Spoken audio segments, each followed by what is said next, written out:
শীতকালে যখন সাজুগুজু করার পরে সোয়েটার পরতে হয় তখন তার থেকে বড় দুঃখের কথা আর কিছুই নেই। আর যখন দেখো যে তুমি ঠান্ডার চোটে সোয়েটার পরলেও চারপাশে যখন সবাই শাড়ি পরে সুন্দর করে সেজে গুজে সোয়েটার ছাড়াই ঘোরে, তখন তো আরও কষ্ট হয়। কিন্তু আমি যেহেতু শীতকাতুরে তাই আমাকে সোয়েটার পরতেই হলো।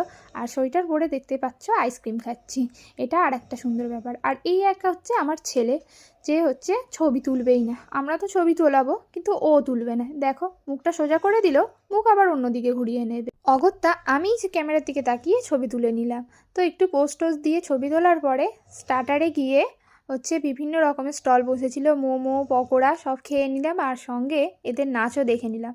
আমার বর আর ছেলে দাঁড়িয়ে থাকতে না পেরে পাশেই ভ্যান ছিল একটা, তাতে বসে পড়েছিল।